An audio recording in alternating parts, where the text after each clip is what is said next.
आज हम बात करेंगे चैप्टर सॉलिड स्टेट के बारे में। सॉलिड स्टेट में हम 8 पॉइंट पढ़ेंगे। सबसे पहला पॉइंट है type of crystal. Type of crystal को हम दो बेसिस पे पढ़ेंगे, एक on the basis of edge length, दूसरा on the basis of axial angle. दूसरा हम पढ़ेंगे स्पेस लैटिस या यूनिट सेल। तीसरा हम पढ़ेंगे रेडियस इन यूनिट सेल। चौथा क्लोज पैकिंग।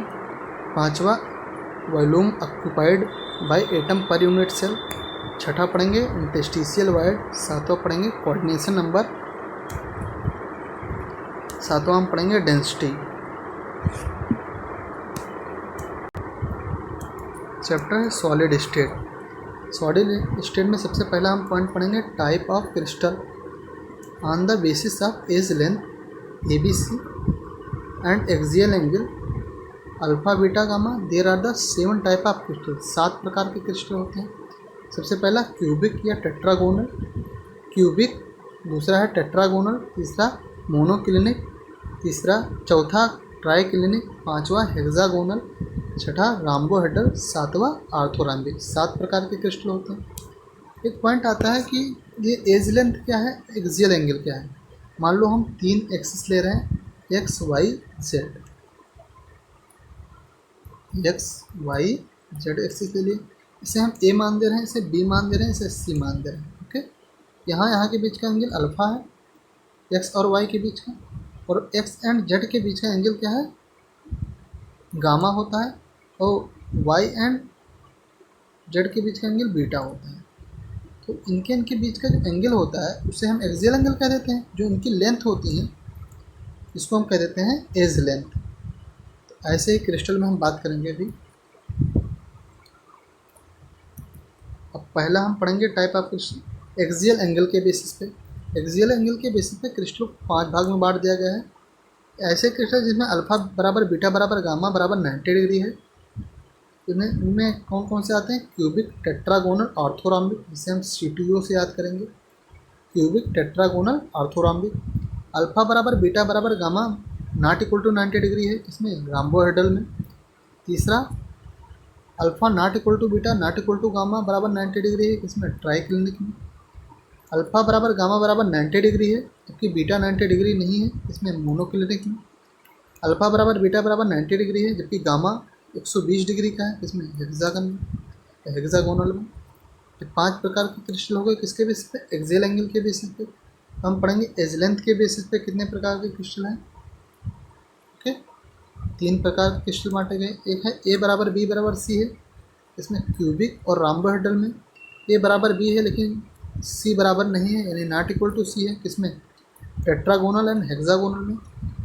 क्योंकि A not equal to B not equal to C है, किसमें, मोनोक्लिनिक, ट्राइक्लिनिक एंड आर्थोरॉम्बिक में। इसे हम याद करेंगे MTO से, मोनोक्लिनिक, ट्राइक्लिनिक, आर्थोरॉम्बिक। यहाँ पे एक पॉइंट हम बता दे रहे हैं कि CTO है, वहाँ पे जो T है वो टेट्रागोनल को बताता है, जबकि MTO में जो T है वो ट्राइक्लिनिक को बताता है। ये ध्यान रखना है, नहीं तो फिर कन्फ्यूज़न हो जाता है।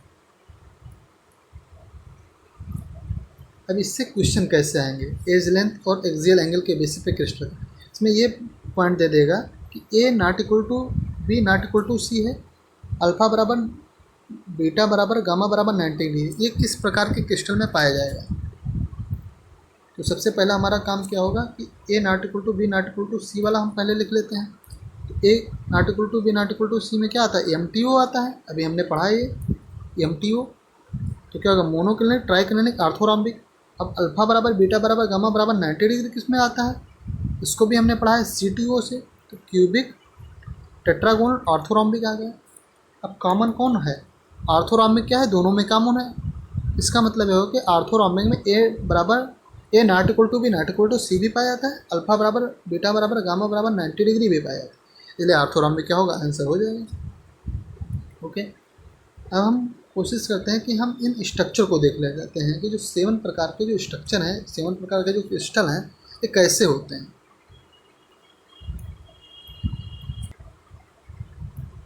देखो, cubic, tetragonal, orthorhombic, monoclinic, triclinic, trigonal, hexagonal. हमें इन स्ट्रक्चर का मतलब शेप याद रखना है कि लगभग अगर हम स्ट्रक्चर देख लें तो पहचान जाए कि ये ट्राइगोनल है, टेट्रागोनल है, ये क्या आर्थोरॉम्बिक है, ये हेक्सागोनल है, ये ट्राइक्लिनिक है, ये मोनोक्लिनिक है, ये क्यूबिक है। हमें इनका स्ट्रक्चर देख के याद आना चाहिए। ये ट्राइगोनल है। Crystal has 3 element of symmetry, axis, plane and centre. 3 प्रकार की सिमेट्री पाई जाती है जिसे हमने आइसोमेरिज्म में पढ़ा है, एक बार चेक कर लेना। According to Bragg equation n lambda बराबर 2d sin theta, N lambda बराबर 2d sin थीटा। इस हमें केवल ये क्वेश्चन याद रखना है, ये इसका यूज फिजिक्स में होता है जब वेव ऑप्टिक्स चैप्टर हम लोग पढ़ते हैं। एन बराबर क्या है, इंटीग्रल नंबर है, लैम्डा का है wavelength of X rays है, डी क्या है distance between 2 parallel plate, theta क्या है एंगल ऑफ रिफ्लेक्शन है। हम लोगों ने पहला पॉइंट पढ़ लिया टाइप ऑफ क्रिस्टल। अब दूसरा पॉइंट हम पढ़ेंगे, हमें 8 पॉइंट पढ़ना है। दूसरा पॉइंट है स्पेस लैटिस या unit cell.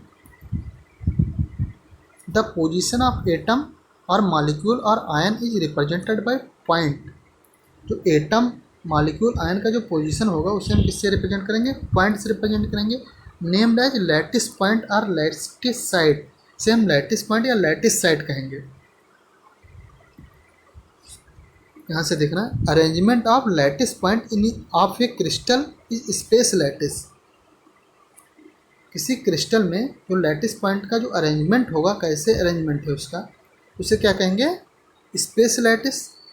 And on the basis of unit is unit cell. On the basis of space lattice, on the basis of unit cell, यानी जो स्पेस लैटिस होता है वो यूनिट सेल के बेसिस पे बनता है। थोड़ा बहुत लाइन डिफरेंट हो गए हैं, शायद थोड़ा बहुत गलती हो गई होगी, कॉपी से चेक कर लेना। क्या है, एक स्पेस लैटिस है जो बहुत सारी यूनिट सेल से मिलके बना है। देखो एक यूनिट सेल है, ऐसे कई सारी यूनिट सेल से मिलके एक स्पेस लैटिस बनता है। अब यूनिट सेल क्या है, यूनिट सेल कितने प्रकार की होती हैं ये हम देख ले रहे हैं।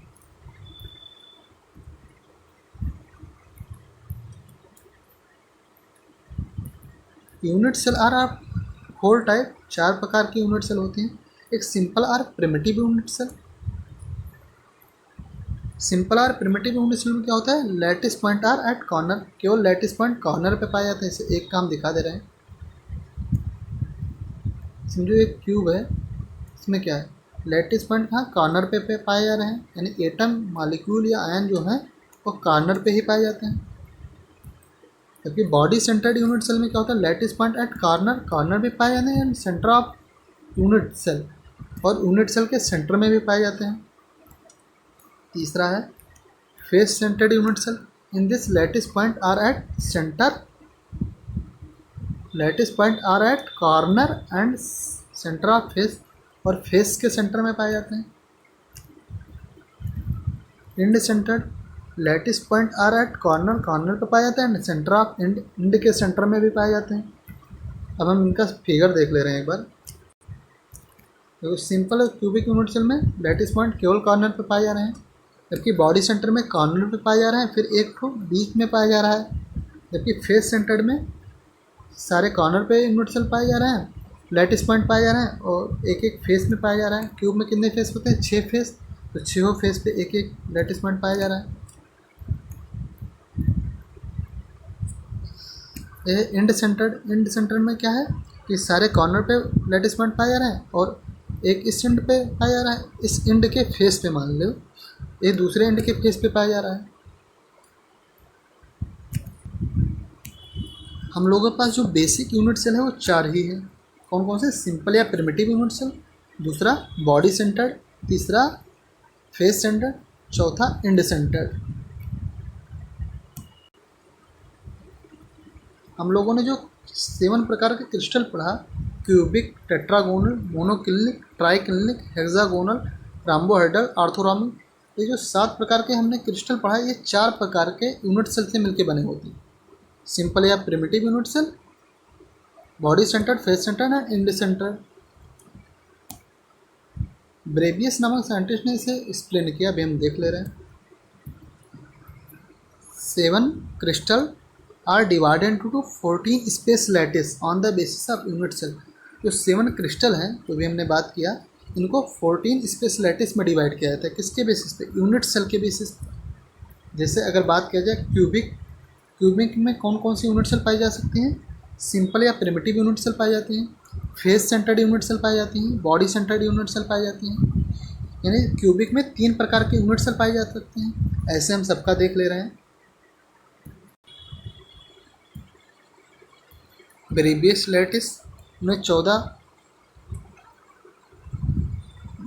पार्ट बनाए, इसके समझ लो। क्यूबिक में 3 यूनिट सेल पाई जाती हैं, सिंपल और primitive unit cell, face centred unit cell and body centred unit cell. Tetragonal में सिंपल और primitive unit cell, body centred unit cell पाई जाती हैं, लेकिन मोनोक्लिनिक में सिंपल और primitive unit cell end centred पाई जाती हैं। ट्राइक्लिनिक में सिंपल या प्रिमिटिव पाई जाती हैं। हेक्सागोनल में सिंपल या प्रिमिटिव पाई जाती हैं। राम्बोहेड्रल में सिंपल या प्रिमिटिव भी पाई जाती हैं। ऑर्थोरॉम्बिक में चारों की चारों यूनिट सेल पाई जाती हैं, सिंपल या primitive unit cell, face centred, body centred, and centred.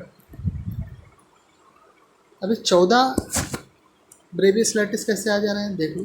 इन सबको जोड़ दिया गया तो कितना आ गया? 14 आ गया, यानी 14 आ गया। ओके। क्यूबिक में 3 प्रकार की यूनिट सेल से बना है। ऐसे सारे को एक्सप्लेन किया गया है। ऑर्थोरॉम्बिक जो है वो 4 प्रकार के यूनिट सेल से बनकर बना है।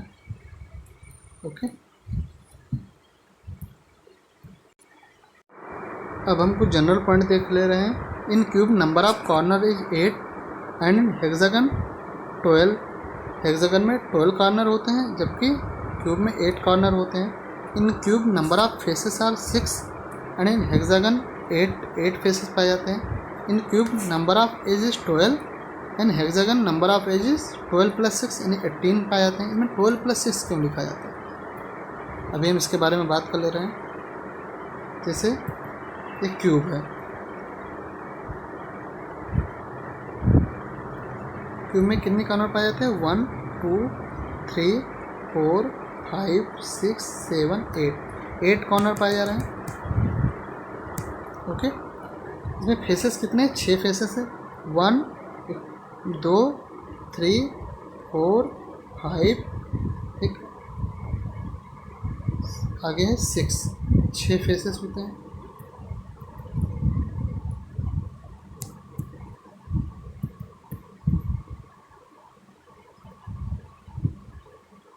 एज की अगर बात की जाए तो 4 एज ऊपर हो गई, 4 नीचे हो गई, 8 एज हो गई, 4 खड़ी एज हैं तो कितने 12 एजेस पाई जाती हैं। अब हम बात करेंगे हेक्सागन की।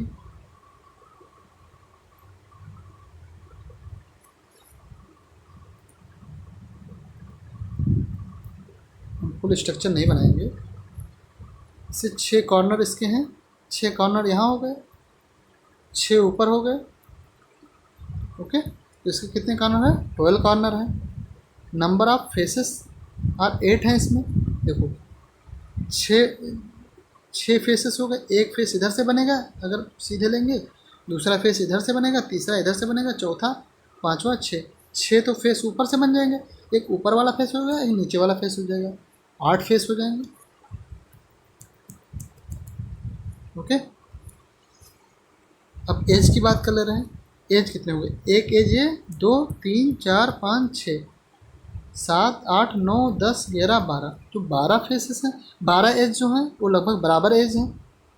ओके। इसलिए 12 एज को अलग ले दिया है, लेकिन 6 एज क्या होंगे? खड़े 6 एज होंगे, ये बड़े एज होंगे, इसलिए इन्हें अलग ले दिया है। इसलिए इन्हें लिखा जाता है एज को 12 + 6। इनका अलग अलग कंट्रीब्यूशन भी होता है, इसके बारे में हम आगे बात करेंगे।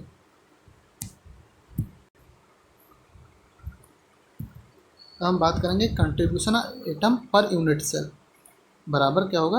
1/, number of attach unit cell. यानी किसी भी यूनिट सेल में कितने नंबर ऑफ एटम का कंट्रीब्यूशन होगा, इस बात पर डिपेंड करेगा कि उससे कितनी यूनिट सेल अटैच्ड है। देख ले रहे हैं। Corner of cube is attach with 8 unit cell, therefore contribution is 1/8। वहाँ से कॉर्नर से कंट्रीब्यूशन कितना आ गया? 1/8, क्योंकि 8 यूनिट सेल अटैच हैं। फार्मूला क्या है? 1/, number of attach unit cell. 8 unit cell attach है, इसलिए इसका कंट्रीब्यूशन कॉर्नर से कितना आ गया? 1/8। Corner of hexagon is attached with 6 unit cell, therefore contribution is 1/6। Hexagon को कॉर्नर से 1/6 का कंट्रीब्यूशन आएगा, तो उसका कॉर्नर 6 यूनिट सेल से अटैच होता है। Face is attach with 2 unit cell, जो फेस है वो 2 यूनिट सेल से अटैच होगा। जैसे मान लो ये फेस है, तो क्या होगा, इधर भी खुलेगा इधर भी खुलेगा, दो ही तरफ खुलेगा, तो 2 यूनिट सेल से अटैच होगा। Therefore contribution is 1/2। Edge of unit cell attach with 4 unit cell, तो एज होंगे वो कितने यूनिट सेल से अटैच होंगे, 4 यूनिट सेल से, इसलिए वहाँ का कंट्रीब्यूशन कितना आएगा, 1/4 आ जाएगा। जबकि जो हेक्सागन की जो वर्टिकल एजेस हैं, जो 6 वर्टिकल एजेस हैं, ये केवल 3 यूनिट सेल से अटैच होती हैं। जबकि जो ऊपर वाले एज जो हैं 6 एज, और 6 नीचे वाले एज यानी जो 12 एज हैं, इनका कंट्रीब्यूशन तो 1/4 है, लेकिन जो 6 वर्टिकल एजेस इनकी हैं, इनका जो कंट्रीब्यूशन आता है 1/3 आता है, क्योंकि 3 यूनिट सेल से अटैच होती हैं। तो वही पॉइंट लिखा है, vertical edges of hexagon is attach with 3 unit cell, therefore contribution is 1/3। Okay, तो हम बात कर लेंगे नंबर ऑफ यूनिट सेल के बारे में, किसमें कितना यूनिट सेल होगा। हमने 4 प्रकार के यूनिट सेल पढ़ा है, simple, cubic unit cell, body centred, face centred, and centred. हम चारों में बात कर लेंगे। सिंपल और क्यूबिक यूनिट सेल में क्या होता है, चारों कॉर्नर पे केवल एटम पाए जाते हैं। तो कॉर्नर का कंट्रीब्यूशन क्यूब में कितना होता है, 1/8। कितने कॉर्नर है, 8 कॉर्नर है, कितना आ गया, 1 यूनिट सेल होगा, 1 एटम होगा। यानी सिंपल क्यूबिक यूनिट सेल में कितने atom, 1 atom. Body centred cubic unit cell में क्या होगा, बॉडी सेंटर्ड में क्या होता है, जो चारों 8 कॉर्नर हैं उस पर एटम पाए जा रहे हैं, और एक इसके बॉडी के बीच में पाया जाता है। जो बॉडी के बीच में एटम पाया रहा है, ये खुद का एटम इसका है, ये किसी से शेयरिंग नहीं करेगा। तो इसको हम बाद में जोड़ देंगे, तो क्या होगा, तो बॉडी सेंटर्ड में कॉर्नर से कंट्रीब्यूशन आएगा 1/8 गुणे 8 + 1 हमने जोड़ दिया, तो कितने एटम आ गए, 2 एटम आ गए बॉडी सेंटर्ड में। फेस सेंटर्ड में क्या होगा, फेस का कंट्रीब्यूशन कितना होता है, 1/2 होता है। तो फेस सेंटर्ड में क्या होगा, 1/8 गुणे 8, ये कॉर्नर का कंट्रीब्यूशन हो जाएगा। जबकि फेस का कंट्रीब्यूशन 1/2 होगा, कितने फेस हैं, 6 फेस है, तो गुणे 6 कर दिया, तो 4 एटम आ गए। यानी फेस सेंटर्ड यूनिट सेल में कितने एटम, 4 एटम आ गए। इंड सेंटर्ड यूनिट सेल में कितने, इंड सेंटर में क्या होता है कि 8 कॉर्नर पे पॉइंट पाए जाते हैं, और फिर क्या होता है, एक 2 इंड पे पाए जाते हैं, यानी 2 इंड के फेस, मतलब सीधे 2 फेस पे पाए जाते हैं। तो उनका कंट्रीब्यूशन क्या होगा, 1/2 होगा। तो 1/8 गुणे 8, 1/2 गुणे 2 कितना आ गया, 2 यूनिट सेल आ गए, 2 एटम आ गए। तो क्या होगा, देख ले रहे हैं फाइनली। इसे हमें याद भी करना है और कैलकुलेशन भी समझना है, क्योंकि कैलकुलेशन से भी क्वेश्चन आता है लगभग। कोई दूसरा दे देगा तो तुम्हें कैलकुलेट करना पड़ जाएगा। सिंपल और क्यूबिक यूनिट सेल में क्या होता है, 1/8 गुणे 8 मानी 1 एटम आता है। बॉडी सेंटर में 2 एटम आता है, फेस सेंटर में 4 एटम आता है, इंड सेंटर में 2 एटम आता है। अब हम बात करेंगे तीसरे पॉइंट के बारे में, रेडियस ऑफ यूनिट सेल, जो कि हम अगले वीडियो में पढ़ेंगे।